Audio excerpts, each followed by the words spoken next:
Je n'aurais jamais imaginé que quitter l'islam me coûterait la vie, mais c'est presque arrivé. Je m'appelle Fatima Hassan et voici mon histoire. Le jour où ma famille a découvert mon secret, tout a changé en un instant. Je n'étais plus leur fille, leur sœur ou leur amie. L'amour qui m'entourait autrefois s'est transformé en quelque chose de froid et de méconnaissable.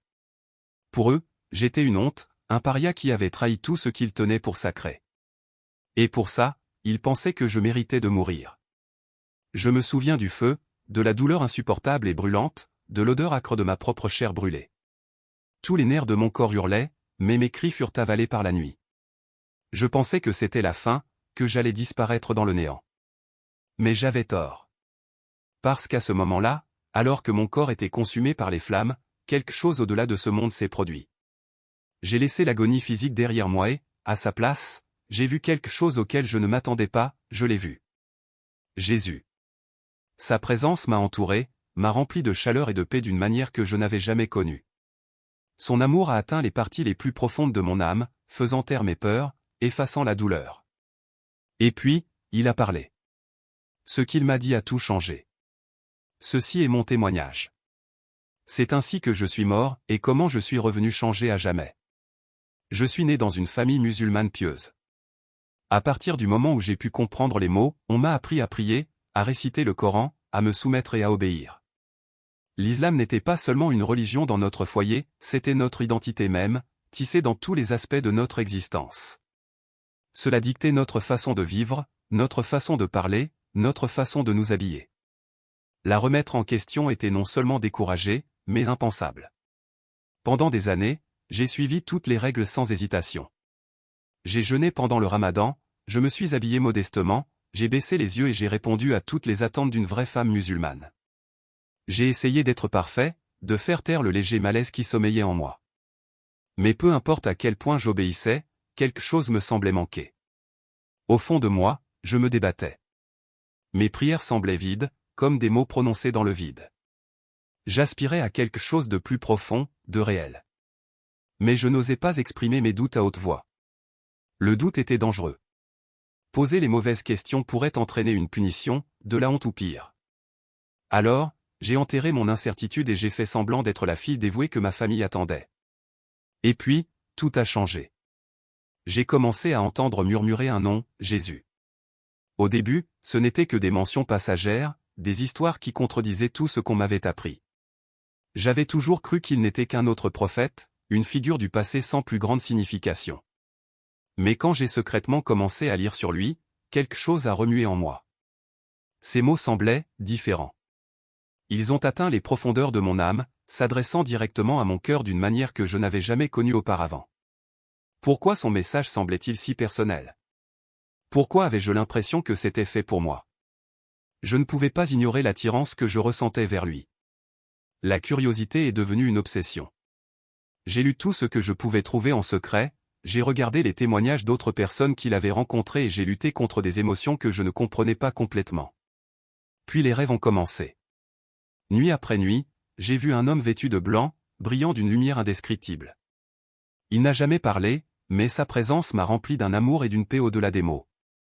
Je ne comprenais pas ce qui se passait, mais quelque chose au plus profond de moi le savait, c'était lui. Plus je cherchais, plus je devenais agité.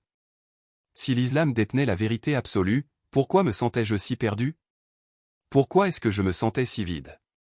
J'ai atteint un point de rupture.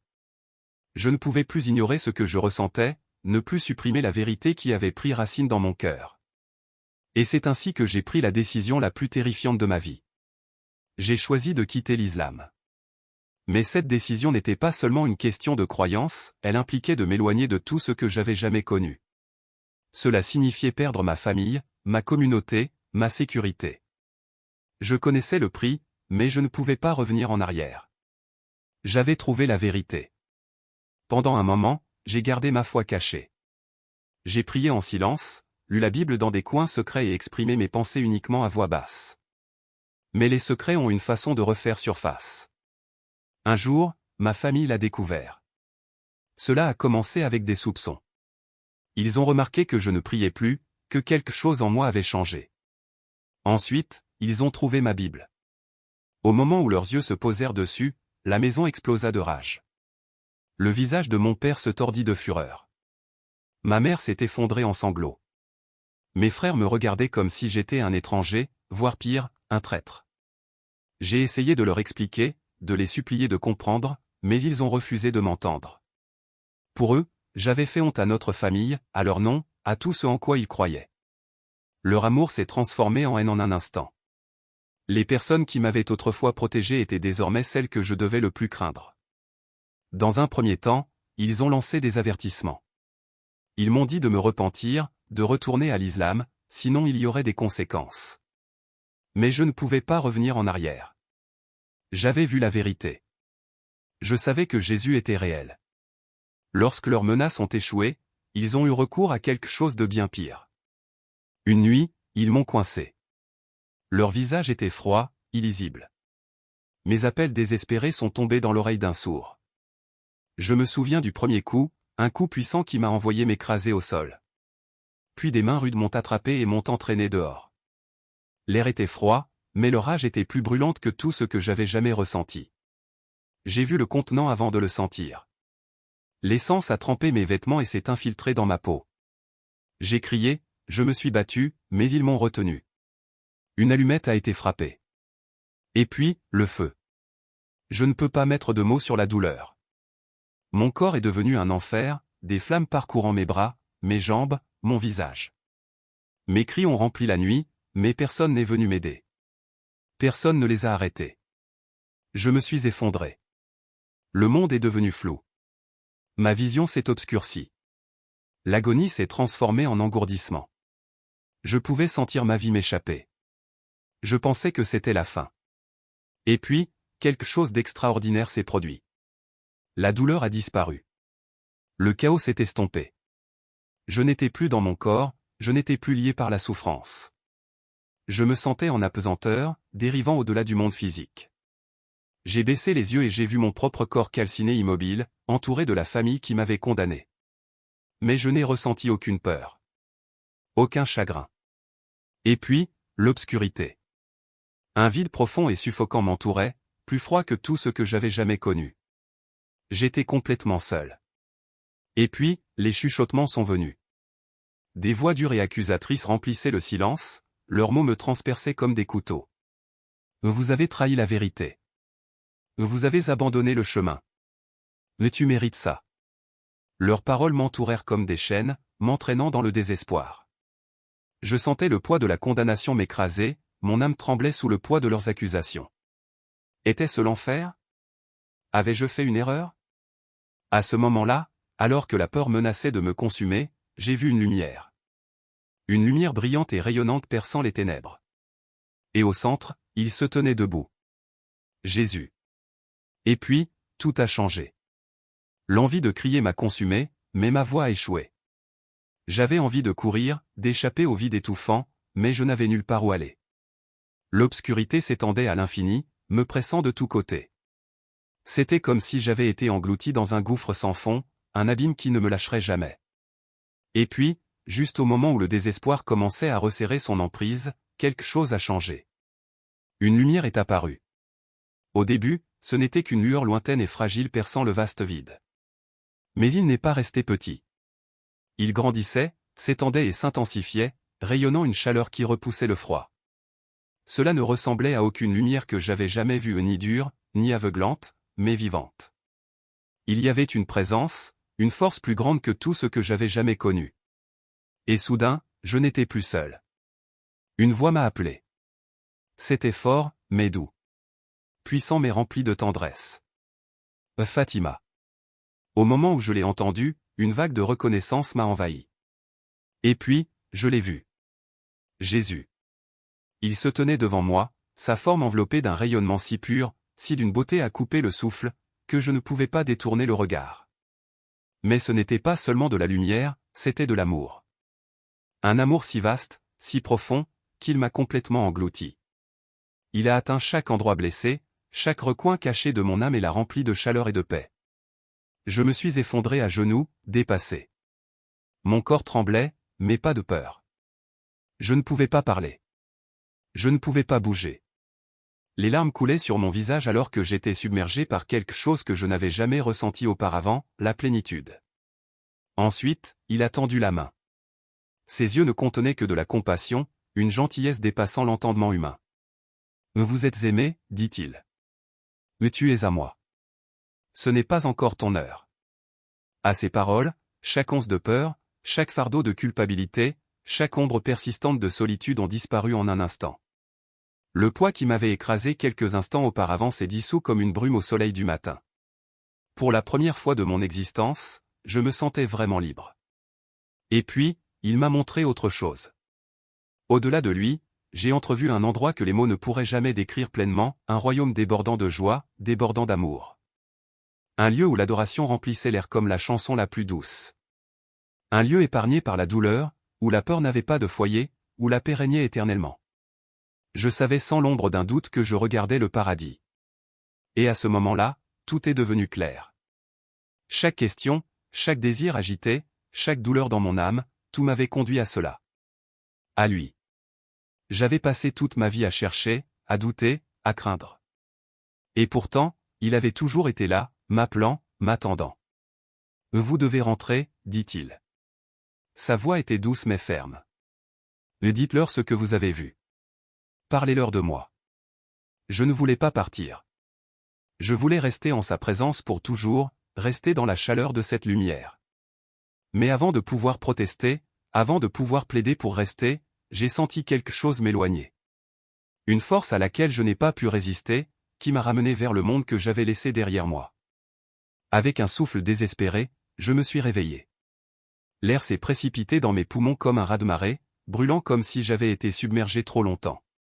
Je toussais, m'étouffais, luttant pour respirer. Mon corps hurlait d'agonie alors que chaque nerf se rapprochait d'une douleur brûlante. Des voix m'entouraient, des cris, des sanglots, mais elles semblaient lointaines, étouffées, comme des échos d'un autre monde. Mais quelque chose en moi avait changé. J'avais été avec Jésus. Je le savais avec une certitude plus profonde que tout ce que j'avais jamais connu. Lorsque ma famille m'a vu bouger, leurs visages se sont tordus sous le choc, la peur vacillant dans leurs yeux. J'aurais dû être mort. Les médecins avaient déjà déclaré qu'il n'y avait aucun espoir. Mon corps était trop brisé, mes brûlures trop graves. Il n'y avait aucune raison médicale pour que je sois en vie. Et pourtant, je l'étais. Ils m'ont emmené d'urgence à l'hôpital, où les médecins et les infirmières m'ont regardé comme s'ils voyaient un fantôme. « Mais elle ne devrait pas être en vie », murmura l'un d'eux en secouant la tête avec incrédulité. Même si j'avais survécu d'une manière ou d'une autre, m'ont-ils dit, la douleur serait insupportable. Mon corps serait détruit, marqué au-delà de toute reconnaissance. Je souffrirais pour le reste de ma vie. Mais quelque chose de miraculeux s'est produit. J'ai commencé à guérir. Plus rapide que prévu. Les blessures qui auraient dû mettre des années à s'estomper se sont atténuées en quelques semaines. Les cicatrices se sont atténuées. La force est revenue. Les médecins n'avaient aucune explication. Les infirmières parlaient de miracles à voix basse. Mais je connaissais la vérité. Jésus m'avait touché. Il m'avait ramené pour une raison. Alors, quand j'ai eu la force de parler, je leur ai tout raconté. Je leur ai parlé de l'obscurité, des murmures, de la terreur qui m'avait saisi. Je leur ai parlé de la lumière, de l'amour, de la paix immense que procure le fait de se tenir devant le Sauveur. Mais tout le monde ne m'a pas cru. Certains l'ont considéré comme un rêve, une hallucination née du traumatisme et de la douleur. D'autres ont refusé d'écouter du tout, leur décision étant déjà prise avant que j'aie pu finir de parler. Même ma propre famille m'a regardé différemment, leur chaleur s'estompant lorsqu'ils ont réalisé que je n'avais pas abandonné ma foi, j'en étais seulement devenu plus sûr. Mais leurs doutes ne m'ont pas ébranlé. Je l'avais vu. Je m'étais tenu dans sa lumière. Et je ne serais plus jamais le même. Je savais ce que je devais faire. Même si cela signifiait être rejeté, même si cela signifiait marcher seul, je ne pouvais pas rester silencieux. Je devais partager ce que j'avais vu. À mesure que mon corps guérissait, mon cœur brûlait d'un nouvel objectif. Les questions qui me tourmentaient autrefois n'avaient plus de pouvoir sur moi. La peur qui m'avait retenu captif pendant des années avait perdu son emprise. Je ne cherchais plus, j'avais trouvé la vérité. Ou plutôt, il m'avait trouvé. Et puis, quelque chose d'incroyable a commencé à se produire. Les gens ont commencé à écouter. Certains en secret, d'autres ouvertement. Ceux qui doutaient autrefois ont commencé à poser des questions. Ceux qui étaient perdus, tout comme moi, ont commencé à le chercher. Et je n'avais plus peur. Pas de la mort. Pas de rejet. Pas du futur, parce que j'avais rencontré le Sauveur et que rien ne serait plus jamais comme avant. J'étais perdu, mais maintenant j'étais retrouvé. J'étais aveugle, mais maintenant je pouvais voir. Pendant si longtemps, j'avais vécu dans la peur. Peur de poser les mauvaises questions. Peur de perdre ma famille. Peur de ce qui se passerait si je m'éloignais de tout ce que j'avais jamais connu. Mais maintenant, cette peur avait disparu. Parce que je connaissais la vérité. Et la vérité m'avait libéré. Lorsque j'ai finalement abandonné ma peur et ouvert mon cœur pour chercher la vérité, quelque chose d'extraordinaire s'est produit, Jésus m'a trouvé. Il n'est pas venu vers moi avec colère ou jugement, et il ne m'a pas non plus condamné pour mon passé. Au lieu de cela, il est venu avec amour, à bras ouverts, m'embrassant comme sien. Sa présence n'était pas une accusation mais une acceptation profonde et inconditionnelle. C'est à ce moment-là que j'ai compris, il m'appelait depuis le début, attendant que je me tourne vers lui. Si vous êtes en recherche, si vous avez déjà ressenti un vide au plus profond de votre âme, je vous exhorte à ne pas l'ignorer. Ce désir, cette inquiétude que vous ne parvenez pas à expliquer, n'est pas dénué de sens. Ce n'est pas seulement une pensée passagère ou une émotion non résolue. C'est Jésus qui vous appelle, tout comme il m'a appelé. Il est réel. Son amour est réel. Je sais ce que cela fait de lutter contre le doute, de craindre que la recherche de la vérité puisse coûter trop cher. Je comprends l'hésitation, la crainte que le choix de la foi puisse tout changer. Mais je suis ici pour vous dire, quoi que vous pensiez que cela coûtera, cela en vaut la peine. Votre passé ne vous définit pas. Vos erreurs ne vous disqualifient pas. Peu importe où vous êtes allé ou ce que vous avez fait, Jésus vous propose un nouveau départ. Il tend la main, offrant l'amour, la rédemption et une paix si profonde que rien dans ce monde ne peut être comparé. Si vous vous êtes déjà demandé ce qui se passe après cette vie, si vous vous êtes déjà demandé s'il y avait quelque chose de plus, sachez ceci, il y en a. Il y a une vie au-delà de celle-ci. Il y a un Dieu qui vous a créé, qui vous connaît intimement, qui vous aime profondément. Il vous voit même dans vos moments les plus sombres et il aspire à vous amener dans sa lumière. Si vous n'êtes pas sûr, si vous cherchez, n'hésitez pas à demander. Appelez-le. Demandez à Dieu de se révéler à vous.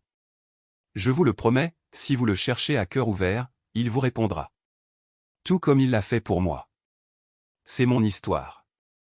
Mais ce n'est pas nécessairement le mien, cela peut aussi être le vôtre. Mon voyage n'est pas simplement une question de douleur et de souffrance, il s'agit de restauration, de l'amour sans limite de Jésus qui m'a sauvé lorsque j'étais au plus bas. J'étais perdu, mais il m'a trouvé. J'étais brisé, mais il m'a rétabli. J'étais mort, mais il m'a insufflé une nouvelle vie. J'ai payé le prix ultime pour avoir quitté l'islam. J'ai été trahi par ceux en qui j'avais confiance, abandonné par ceux que j'aimais et brûlé vif pour ma décision. Mais dans ce lieu de mort, j'ai rencontré celui qui est vraiment vivant, Jésus-Christ. Il m'a sauvé. Il m'a guéri. Il m'a donné un objectif plus grand que je n'avais jamais connu. Maintenant, je vis pour partager son amour avec le monde. Mais il ne s'agit pas seulement de moi, je veux avoir de vos nouvelles.